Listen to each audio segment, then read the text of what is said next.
I had always believed in love, the kind that withstands the test of time. The kind you read about in books or see in movies where two people fight against all odds and still come out stronger. That was the love I thought I had. From the moment I met her, I knew Sarah was special. She had this effortless grace, the kind that made every moment with her feel like magic. When we married, I didn't just promise to love her. I promised to stand by her through anything. And for 5 years, I lived by that vow, wholeheartedly. Our life together was full of the little things that made love feel invincible. Late-night drives with the windows down, just the two of us and the sound of the wind. Quiet Sunday mornings where we barely spoke, but everything felt right. Her laughter filling up the kitchen as she danced barefoot while making breakfast. I held on to those moments like treasures, convinced that they would last forever. We weren't perfect, but we were us.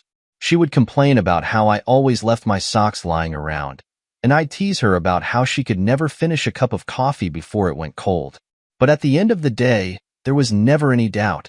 She loved me, and I loved her. That was enough. Or so I thought. Families were always tricky, and ours was no different. My parents had their reservations about Sarah in the beginning, but over time, they grew to love her. Her mother, Margaret, was a different story. She had never been fond of me, though she hid it well beneath polite smiles and carefully chosen words. I convinced myself it didn't matter. Sarah and I were happy. That was all that counted. Then life threw us a curveball. It started with small things. Sarah feeling more tired than usual, losing weight, complaining about headaches. I told her to see a doctor, but she waved it off, insisting she was just overworked.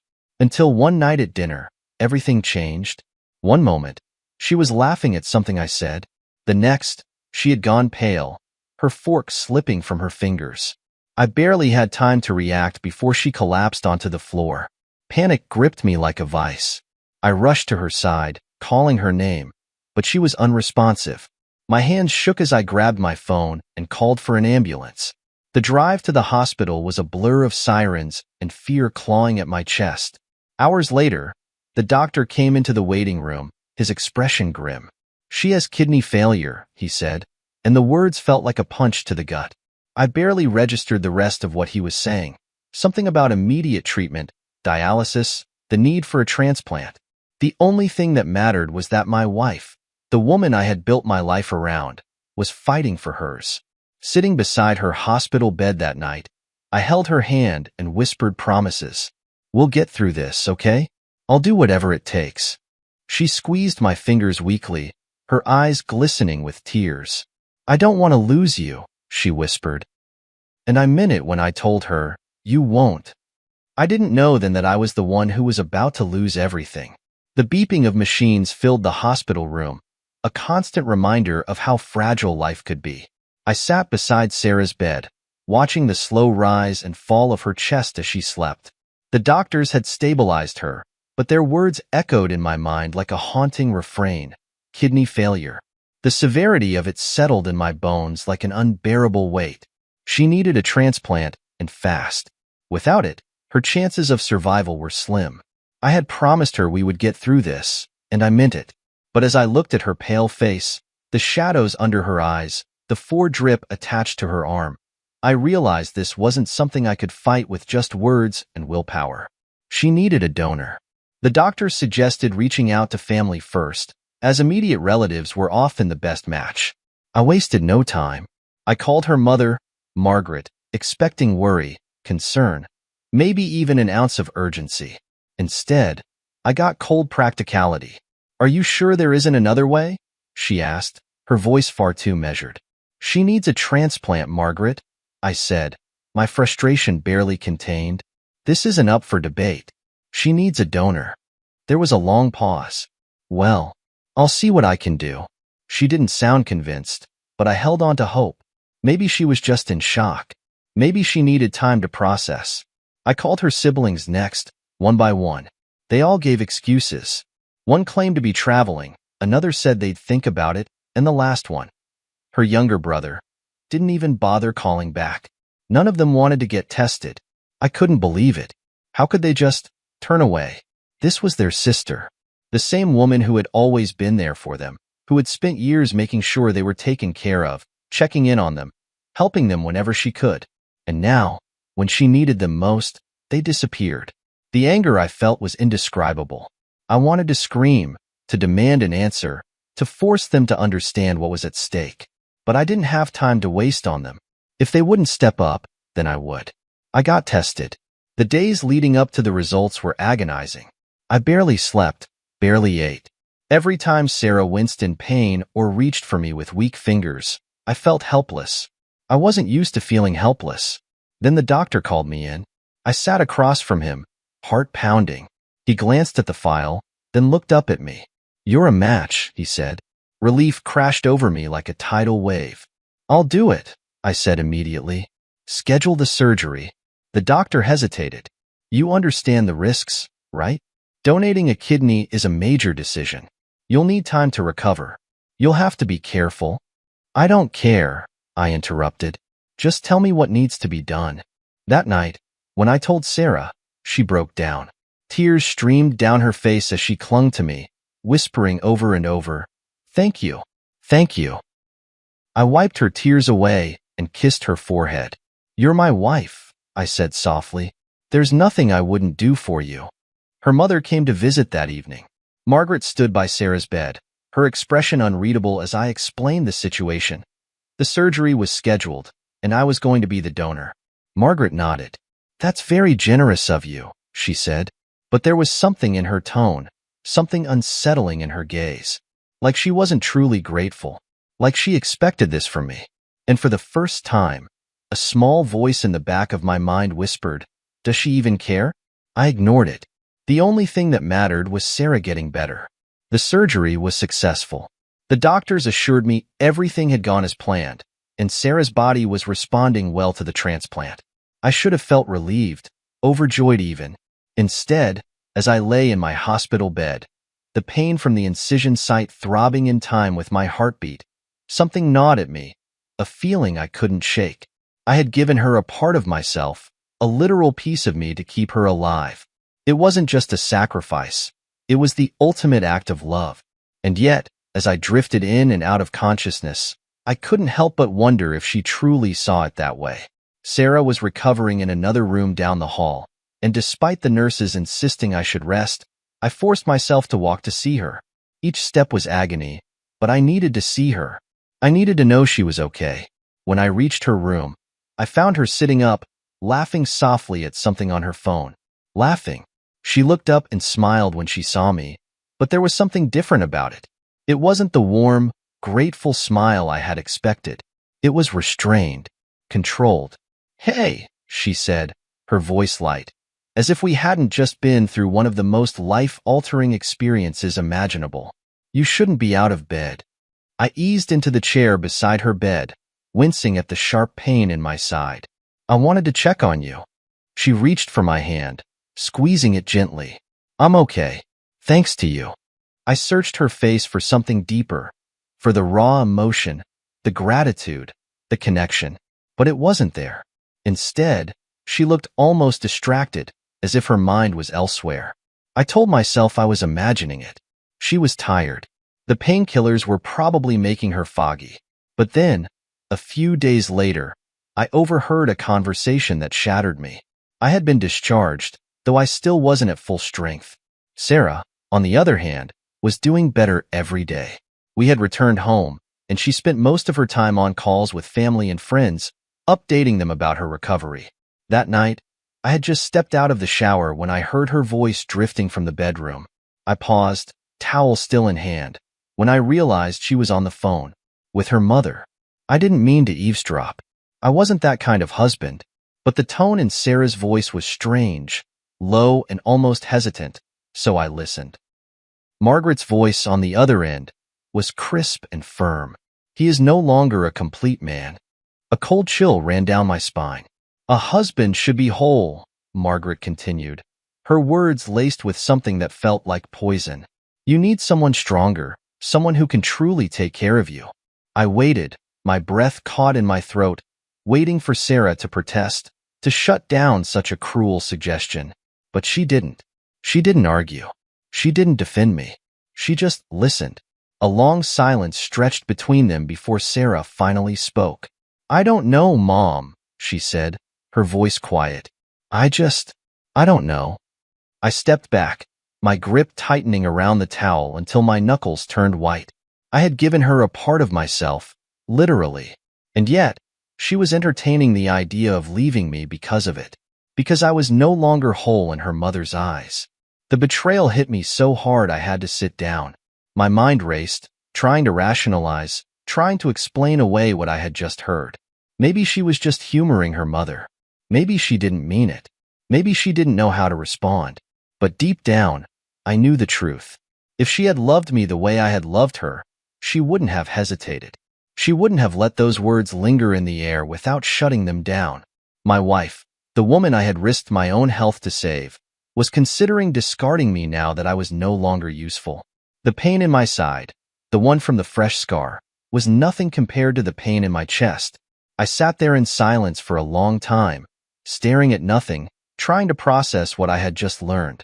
She was going to leave me. And suddenly, I wasn't just heartbroken. I was furious. I didn't confront her that night. I didn't march into the room and demand an explanation. No, that would have been too easy, too predictable. I had just learned that the woman I had sacrificed my health for, the woman I had built my life around, was considering leaving me. That kind of betrayal deserved something more than an argument. It deserved a plan. So I swallowed the anger burning in my chest, forced myself to smile when she walked into the room, and pretended I hadn't just overheard her mother calling me less of a man. If they thought I was disposable, if they believed I was weak, I would prove them wrong. Not with words, but with actions. The first thing I did was call my lawyer, Henry. He was an old friend, someone I could trust, and he knew how to handle delicate situations. I told him I needed a contract drafted immediately, something airtight and ironclad. When he asked what kind of contract, I gave him a simple answer. I want her to pay for what she took from me. Henry was silent for a moment. "You donated a kidney, not loaned it," he said slowly, as if trying to make sure he understood me correctly. "I know," I said, "but I want it to be treated like a loan now, one she can't escape from." We spent hours working on the details. The contract would be buried in what looked like standard post-surgical paperwork, something that appeared routine but carried consequences she wouldn't realize until it was too late. The fine print? Sarah would be legally required to pay me $5 million every year for as long as my kidney remained inside her body. I didn't care about the money. What I cared about was making her accountable, making sure she understood that what I had done for her wasn't just some minor inconvenience she could brush aside. She had benefited from my sacrifice, and now she would have to live with it, just like I had to live with her betrayal. A few days later, when she was still acting as if everything was fine, I brought her the paperwork. "They need us to sign this," I told her casually, sliding the papers across the kitchen counter. "It's just a formality, hospital policy after a transplant." She barely looked at it. "God, hospitals are so obsessed with paperwork," she muttered as she signed. "As if we haven't been through enough already." I forced myself to smile as I watched her scribble her name. Oh, we hadn't even started yet. The moment the ink dried, she was bound to it. She had no idea. That night, as she slept beside me, breathing softly, I stared at the ceiling, my mind spinning. I knew what was coming. She was going to leave me. Maybe not tomorrow, maybe not next week, but soon.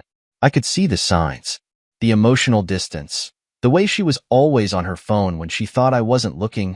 The way she seemed almost relieved whenever I left the room. She wasn't my wife anymore. Not in the way that mattered. And I had accepted that. But what she didn't know, what none of them knew, was that I had already taken control of the situation. They thought I was weak, but I was always 2 steps ahead. I wasn't just going to let her go. I was going to make her regret it. 2 weeks later, Margaret invited us to a family dinner. It was supposed to be a celebration of Sarah's recovery, a gathering meant to bring both sides of the family together. At least, that's what I was told. I knew better. There was something about the way Sarah had been acting these past few days, distant, yet oddly content, like someone who had already made up their mind about something, like someone who had a plan. I wasn't stupid. I had overheard enough of her conversations with her mother to know that this dinner wasn't about celebrating anything. It was a setup. Still, I went. I went because I wanted to see it happen. The house was packed when we arrived. Sarah's family, her mother, her siblings, a few cousins, had all gathered, dressed in their best clothes. My parents were there too, though they seemed slightly out of place, unaware of the storm brewing beneath the surface. Dinner started off pleasant enough. The food was good, the conversations polite, but I noticed how Margaret kept glancing at Sarah, giving her little nods of encouragement, as if waiting for the right moment. Then it happened. Margaret cleared her throat, setting down her glass of wine. The room quieted. All eyes turned to her as she spoke. "We want to thank you all for coming tonight," she began, her voice smooth, rehearsed. "It's been a long road, but we are beyond grateful that Sarah has recovered so well. And we are even more grateful that she has been given a second chance at life." There was something in the way she said those last words that made my stomach twist. Before I could react, she turned to me, smiling in that artificial way that had always made my skin crawl. "You've been so generous," she said. "Giving your kidney, taking care of her, truly, you have done your duty as a husband." My duty. I felt Sarah shift beside me. I turned to look at her, but she wouldn't meet my gaze. Margaret's smile widened. "But a wife needs more than just duty. A wife needs a strong man by her side, one who can support her completely." She gestured across the table, and that's when I noticed him. A man I had never seen before. Broad shoulders. A confident smirk. Sitting there like he belonged. Like this wasn't the first time he had been in Sarah's life. "This," Margaret continued, "is the man who will be taking over from here." Silence. Complete, suffocating silence. I looked at Sarah, still waiting for her to laugh, to say this was a mistake, a misunderstanding. She didn't. Instead, she smiled. She smiled. That was it. No apology. No guilt. Just a quiet confirmation that I had been replaced. Everyone was watching me, waiting for an outburst. A fight. A plea. I gave them nothing. I simply nodded. "All right." And I went back to my food. The room was so quiet, I could hear the clinking of forks against plates. Even Margaret looked momentarily thrown off, as if she had expected me to flip the table, to demand an explanation. Sarah, however, looked nervous. She knew me well enough to know that I wasn't a man who took humiliation lightly, and she was right to be nervous. Because while they thought I was sitting there, defeated, my mind was already miles ahead of them. I didn't need to yell. I didn't need to fight. I had already won. The next morning, Sarah and her new fiancé. Yes, fiancé, because apparently, this betrayal had been in motion long before last night. Woke up to an unexpected surprise. At exactly 8 a.m., their celebration came to a screeching halt when they received a formal invoice delivered directly to their doorstep. A legally binding document. $5 million, due immediately. The contract Sarah had so blindly signed weeks ago was now in effect. $5 million. Every year. As long as my kidney remained inside her body.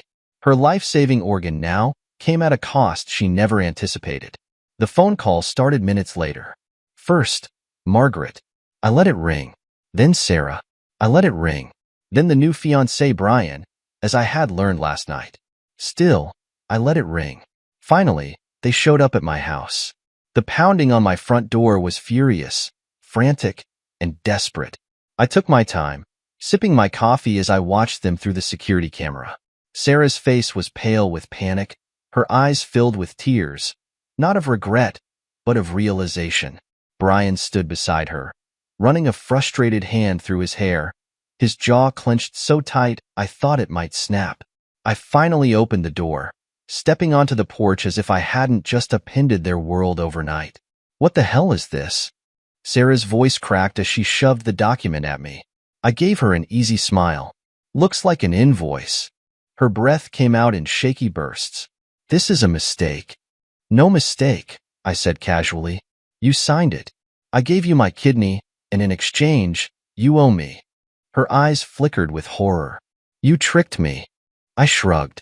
"No. I simply made sure that my sacrifice wasn't wasted on someone who didn't deserve it."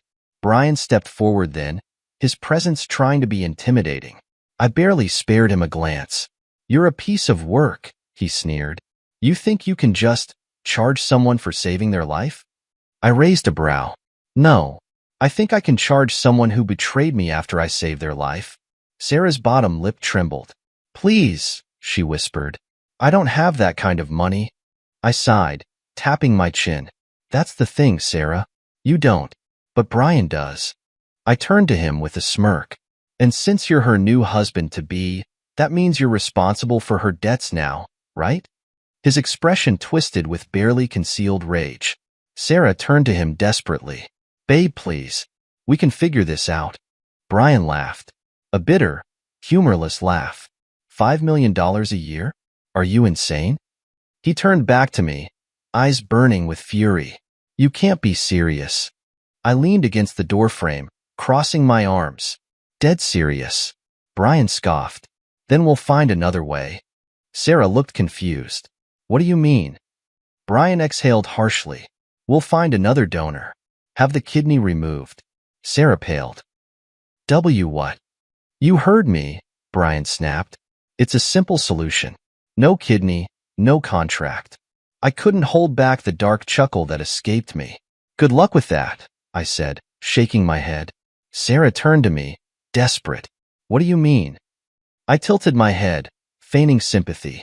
"You really think any doctor would risk your life just to remove a perfectly functional kidney because you don't want to pay what you owe?" The reality crashed down on them like a hammer. The contract was airtight. The doctors had already warned her the transplant was final. Removing the kidney wasn't just risky. It was damn near impossible without putting her life in danger. Which meant she was trapped. Sarah's knees buckled, and she clutched Brian's arm for support. "Oh my God." Brian yanked his arm away, glaring at her like she was poison. "You didn't tell me about this." Sarah's voice cracked. "I didn't know." Brian's face twisted with pure disgust. "You mean to tell me I just threw away my career, my reputation, and my future for a woman who just landed us in a financial death sentence?" Sarah shook her head, tears spilling down her cheeks. "Baby, we'll figure it out." Brian laughed bitterly. "No, you'll figure it out." And just like that, he was gone. He turned on his heel, walked down the porch steps, got into his car, and drove off without looking back. Sarah collapsed onto her knees. Her hands trembled as she stared at the invoice, the inked numbers swimming before her eyes. "This can't be happening," she whispered. I crouched down to her level, looking into the eyes of the woman who had thought she could throw me away like nothing. "Now, sweetheart," I murmured, "let's see what you do next." It didn't take long for Sarah's world to crumble. The first cracks had appeared the moment Brian walked away, but now, everything was collapsing around her. Her bank accounts? Not nearly enough to cover even 1 year's payment, let alone a lifetime. Her mother? Useless. Margaret had spent years leeching off Sarah's money rather than saving any of her own. The woman had encouraged her daughter to discard me, but now, faced with the consequences of that decision, she had nothing to offer except frantic whispers and empty reassurances. Sarah tried everything.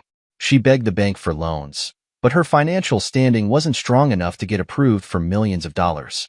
She called her siblings, the same ones who had refused to get tested as potential kidney donors, and pleaded for help. They ignored her calls. Even Margaret, the mastermind behind this disaster, had started distancing herself, no longer so eager to gloat about her daughter's new future. And Brian? Completely gone. Whatever fantasy she had built around him had shattered the second he realized her love came with a $5 million price tag. At first, she tried to contact him, sending hundreds of texts. "We can figure this out together. You promised you wouldn't leave me. I need you." His final response was brutal in its simplicity. "Lose my number." I had been waiting for this moment. For weeks, I had watched her life unravel, letting her feel every bit of the pressure she had brought on herself. And finally, when she had exhausted every option, when she had no one left to turn to, she came back to me. It was raining when she showed up at my doorstep. Her hair was soaked, strands clinging to her face. Her eyes were red, her body trembling. I watched from the doorway, leaning against the frame, as she hesitated before speaking. I was wrong, she whispered.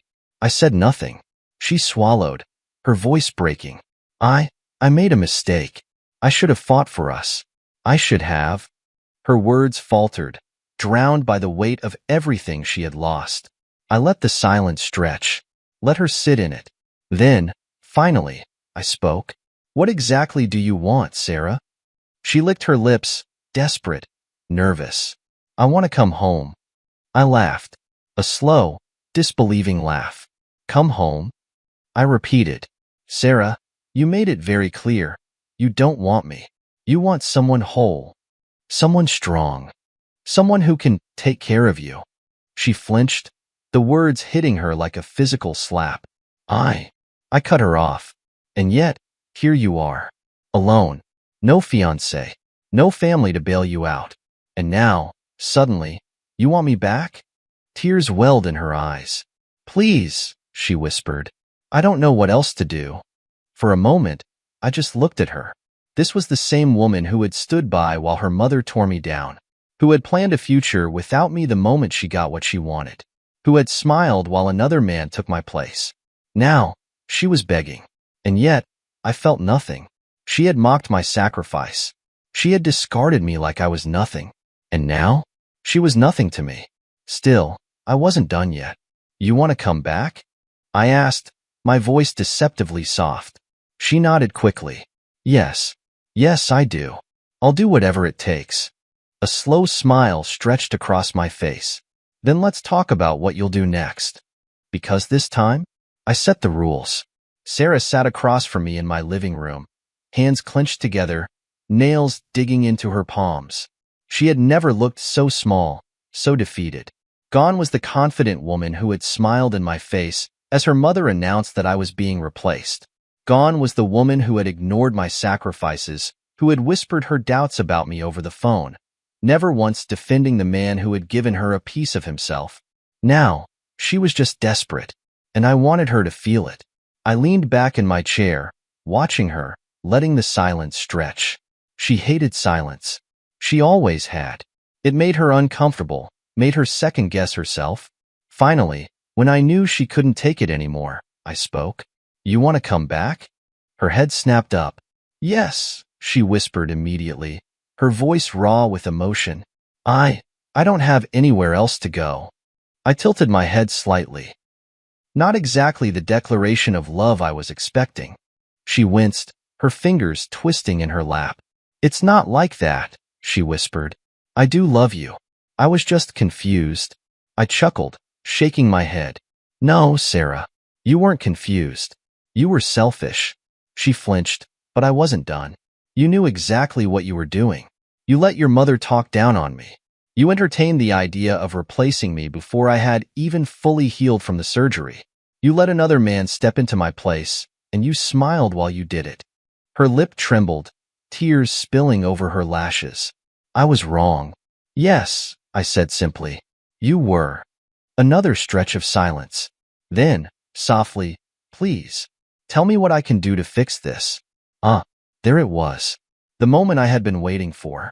I leaned forward, resting my elbows on my knees, and looked her directly in the eyes. There's only one thing you can do. She blinked rapidly, nodding, hope igniting in her eyes. Anything. I'll do anything. I smiled. After you give birth, I will have sole custody of our child. Her entire body went still.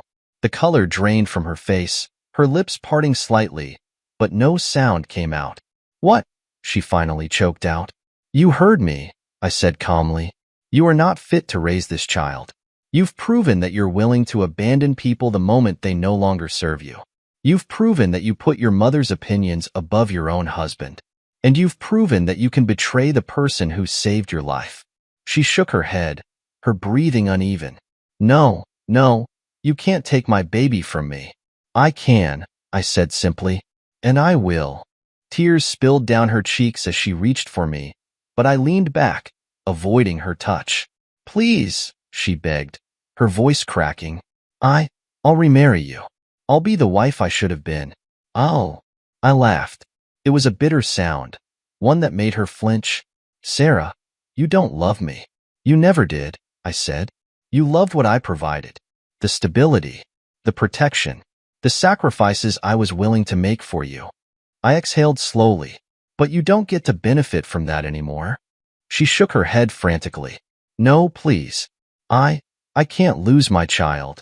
Now, I leaned forward again, my voice dropping to a whisper. You already took something from me, Sarah. This is only fair. She sobbed, her body trembling violently, but I didn't move to comfort her. For once, I didn't soften. For once, I let her sit in the pain she had so carelessly thrown onto me. She had broken me once. Now, she would learn what it felt like to be powerless. Sarah sat frozen, staring at me in utter disbelief. The tears that had been streaming down her face just moments ago slowed as her mind tried to process my words. Sole custody. I would take our child, and she would be left with nothing. No, she whispered, shaking her head. No, you can't do that to me. I tilted my head slightly, my expression unreadable. Can't I? She gripped the arm of the couch like it was the only thing tethering her to reality. You can't just take my baby away from me. I leaned forward, my voice quiet but firm. Sarah, let's be clear. You took something from me first. You took my trust, my dignity, my love. You stood by while your mother humiliated me, while she told you that I wasn't a complete man anymore. You didn't defend me. You let another man step into my place before I had even healed. You discarded me. She opened her mouth to argue, but I held up a hand to silence her. And now? You think you can just walk back into my life, claim to love me after realizing that you have no way out, and expect me to forget everything? I shook my head. That's not how this works. Her hands trembled as she wiped at her tears. I know I was wrong, she said, her voice raw. I know I hurt you. I made terrible choices. But please, don't take my child from me. I exhaled slowly, watching her. Sarah, if you had shown even an ounce of remorse before the consequences started catching up with you, maybe I would have believed you. But you're only sorry because you're alone. If Brian had stuck around, if your family had supported you financially, you wouldn't be here right now. You wouldn't be begging me for another chance. Her breath hitched, and her shoulders shook as she sobbed. I would have come back, she said desperately. Eventually, I would have realized what a mistake I made. I stared at her for a long moment before laughing softly. Eventually? You mean after your new life failed? After you exhausted every other option and realized I was your only way out? I shook my head. No, Sarah, that's not love. That's survival. Her face crumpled. Please, she whispered. I sighed and leaned back. You have a choice, I told her. You can fight me on this, drag this into court, spend money you don't have on legal fees, and watch as every mistake you've made is laid out for a judge to see. You'll lose. She flinched, shaking her head, but I continued. Or, you can sign over custody voluntarily. You can walk away now and avoid a battle you know you can't win. Sarah sobbed into her hands. That's not fair. I let out a humorless chuckle. You think this is about fairness? Fairness would have been you standing by my side after I saved your life. Fairness would have been you shutting down your mother's cruel words the moment she uttered them. Fairness would have been you respecting our marriage instead of throwing me away like I meant nothing. I leaned in, my voice dropping to a near whisper. You don't deserve fairness, Sarah. You didn't give it to me. She was trembling now, her body racked with silent sobs. I can't do this, she murmured, more to herself than to me. I can't lose my baby. I exhaled slowly, standing up. Then fight me, I said simply. Take me to court, expose your lies, your betrayal, your abandonment. Watch as every single person sees you for who you really are. Her eyes darted up to mine, filled with fear. She knew I wasn't bluffing. She knew that if this went to court, she wouldn't stand a chance. I'll give you a week, I told her. You can either sign the custody papers, or we'll settle this in court. Your choice. Her lips quivered, and for the first time, I saw something in her that I had never seen before. Defeat. She knew she had already lost. And for the first time since this nightmare began, I felt truly free. The week passed slowly, each day stretching longer than the one before it. Sarah had gone silent after our last conversation, avoiding my calls, my messages, everything. But I wasn't concerned. I knew she was in hell, trapped in a life of her own making, forced to make an impossible choice. For the first time, she was the one with no options. She could fight me, dragging herself through a legal war that would expose her betrayal, her selfishness, her willingness to throw me away after I had given her a piece of myself. Or she could give up and hand over custody, accepting that she had lost everything. I waited. And then, on the 7th day, the call finally came. I answered after the first ring, my voice calm. Sarah. Her breathing was uneven, shaky, defeated. I'll sign the papers, she whispered. There it was, the final nail in the coffin. She had lost. I let the silence stretch, letting her sit in the weight of her surrender. Then, finally, I spoke. I'll have the paperwork sent over today. A broken sob escaped her. You're really doing this? I didn't hesitate. Yes. A long pause. Then, barely above a whisper, I loved you once. I almost laughed. Almost. But I didn't. Instead, I kept my voice steady, emotionless. No, Sarah. You loved what I could do for you. And when you thought I was no longer useful, you replaced me. She didn't respond. She didn't try to argue. Because she knew I was right. The legal process was swift. Once the documents were prepared, she came to my lawyer's office, her movements stiff, her face hollow. She barely looked at me as she picked up the pen, her fingers trembling. With one signature, she gave up custody of our unborn child. With another, she ended every tie between us. She sat there for a moment, her hand hovering over the final page as if she wanted to say something. One last plea, one last attempt to make me change my mind. But I gave her nothing. And in the end, she signed. When she finally looked up at me, her face was pale, drained of life. What happens now? She asked quietly. I leaned back in my chair, my expression unreadable.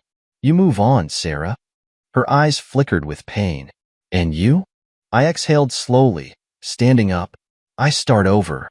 I left her there, sitting in that cold office, staring at the documents that had sealed her fate. I didn't look back. I never would. 9 months later, my child was born. I was there. Not as a husband, not as a man desperate to fix something broken, but as a father who had fought for what mattered. Sarah wasn't. She had made her choice. And now, she would live with it. As I held my child for the first time, feeling their tiny fingers curl around mine, I knew one thing for certain. I had one.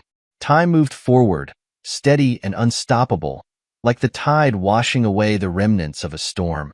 My child grew, filling the house with laughter, with chaos, with the kind of joy I never knew I needed. Every day was a new adventure. New words, new milestones, new discoveries that reminded me that life, no matter how painful its past, always had the capacity for renewal. When my child was born, I had promised myself one thing. They would never know the pain I had endured. They would never feel abandoned, never question whether they were loved. I poured everything into raising them, into ensuring they had a childhood free from uncertainty, free from the weight of mistakes that were never theirs to carry. My parents stepped into the role of doting grandparents effortlessly, showering my child with affection and teaching them traditions I had grown up with. Friends became family, and in their presence, my child never lacked love. I had built a world for them, one where they were safe, cherished, and free from the shadows of the past. And then, Sarah came back. It started subtly, whispers through mutual acquaintances, messages left unanswered, the occasional sighting in places I frequented. I ignored it. I had no obligation to entertain her presence, no desire to reopen wounds that had long since healed into scars. But then came the day when she showed up at my doorstep. It was a quiet afternoon. My child had just gone down for a nap, their small body curled up under their favorite blanket, their rhythmic breathing filling the house with a kind of peaceful stillness. I had just settled into the couch with a book when the doorbell rang. I wasn't expecting anyone. When I opened the door, there she was. I hadn't seen Sarah in years, and time had changed her. She looked thinner, her once flawless appearance now slightly worn, her eyes hollow in a way that told me life had not been kind to her. There was hesitation in the way she stood, as if she were unsure whether she had made the right choice in coming here. I didn't say a word. She swallowed, her voice barely above a whisper. "Can we talk?" I leaned against the doorframe, crossing my arms over my chest. "About what?" Her gaze flickered past me, into the house, searching for my child. I tensed. She must have sensed it because she quickly looked back at me. I just want to see them." I exhaled slowly, willing myself to remain calm. "No." Her face crumpled slightly, but she held her ground. "Please." There was desperation in her voice, a rawness I had never heard before. And I didn't care. "You want to see them now?" I asked, my voice sharp. "After 3 years of silence? After you signed away your rights without a second thought?" Her lips trembled. "I made a mistake." I let out a humorless chuckle. "A mistake?" I repeated, shaking my head. "No, Sarah. A mistake is forgetting to set an alarm. A mistake is misplacing your keys. What you did wasn't a mistake. It was a choice." Her breath hitched, and for a moment, she said nothing. Then, almost hesitantly, she whispered, "I thought I was doing what was best." I clenched my jaw. "No. You thought you were choosing the better option. You thought Brian was your future, and you didn't want me in it." Tears welled up in her eyes. I was wrong. I shook my head, exhaling sharply. "You're only saying that now because you lost. Because Brian left, your mother abandoned you, and suddenly, you have nothing. Now, you come back, thinking you can claim the child you threw away?" She let out a choked sob. "I didn't throw them away. I thought I was making the right decision at the time." I studied her carefully, searching for even a flicker of sincerity, but all I saw was regret born out of consequence. Not guilt, not true remorse. She had only come back because life had stripped away all her other options. She wasn't here because she suddenly realized how much she loved our child. She was here because she had nothing else. I exhaled, shaking my head. "You don't get to do this, Sarah. You don't get to walk away and come back when it's convenient for you." She wiped at her tears, her hands trembling. "I know I don't deserve it. I know I don't have a right to ask. But please, let me just see them. Just once." I stared at her, my expression unreadable. Then, slowly, I said, "No." Her face crumpled completely. "Please," she whispered. "I'm their mother." I met her gaze evenly. "No, you're not." And then, without another word, I shut the door in her face. My child would never know her. She had made sure of that herself. My child's second birthday was a day I had looked forward to for weeks. It was more than just a celebration. It was a milestone, a moment that reminded me of how far we had come. 2 years of laughter, growth, and healing. 2 years of building a life where my child was safe, loved, and free from the past. I had planned everything down to the last detail. Balloons filled the backyard. A small cake sat on the table, and close friends and family gathered to celebrate. My child, with their tiny hands and infectious laughter, ran through the grass, their joy unfiltered and pure. This was the life I had promised them. This was the world I had fought to create. But there was something else, something that had been weighing on me in the weeks leading up to this day, Sarah. For months, she had kept her distance after I shut the door in her face. But she hadn't disappeared. She sent letters. Handwritten, heartfelt letters. Not just to me, but to our child. She never demanded, never tried to guilt me into anything. She only wrote about how much she regretted her choices, about how she had realized too late what she had lost. She told stories about the first time she held our baby, about the way they had curled their fingers around hers, about the nights she stayed awake just watching them breathe. She told the truth. For the first time, she didn't try to justify herself. She didn't make excuses. She simply took responsibility. And maybe that was what made me pause. Maybe that was what made me listen. Because I knew what regret felt like. I knew what it was like to want so desperately to fix something that was already broken. The decision wasn't easy. For 2 years, I had been the sole parent. I had been the one rocking our child to sleep, soothing every cry, celebrating every new word. I had done everything alone, and I had done it without her. Could I trust her now? Could I really believe that she wouldn't disappear again? The answer wasn't clear, not at first, but I had seen the change in her. Not just in the way she wrote, but in the way she stopped pushing. She had stopped demanding. She had simply waited, hoping that one day I would see that she was trying. And on our child's second birthday, I did. She arrived at the party quietly, slipping in through the side gate, uncertain if she was even welcome. I had invited her, but she hadn't believed it was real until she saw me standing there, watching her with careful eyes. She hesitated, waiting for me to tell her to leave. Instead, I walked up to her, exhaled slowly, and said, "Come inside." Her eyes filled with tears, but she nodded. For the first time in 2 years, Sarah saw her child. Our little one didn't recognize her at first, not fully. They clung to my leg, looking up at the unfamiliar face before them, their tiny brows furrowing. Sarah's breath hitched, her hands trembling at her sides. "Hi, sweetheart," she whispered. My child didn't respond right away. But then, with the curiosity of a 2-year-old, they reached out a small hand. Sarah gasped softly, tears slipping down her cheeks as she gently took their hand in hers. It was a small moment, a single touch, but it changed everything. Later that evening, when the guests had gone and the candles had been blown out, Sarah and I sat on the back porch, the weight of the past heavy between us. I didn't sugarcoat anything. "This doesn't erase what happened," I said. She nodded, staring down at her hands. "I know. I don't trust you yet." "I know," she whispered again. "But," I exhaled, "I believe you're trying." She looked up at me then, hope flickering in her eyes. And that was when I said it. "I'm willing to give you partial custody." Her lips parted, her breath catching. "You," she choked on her words. "You're serious?" I nodded. Tears streamed down her face. I wasn't doing this for her. I was doing it for our child. Because at the end of the day, love wasn't about punishment. It was about giving a second chance to the people who truly wanted to change.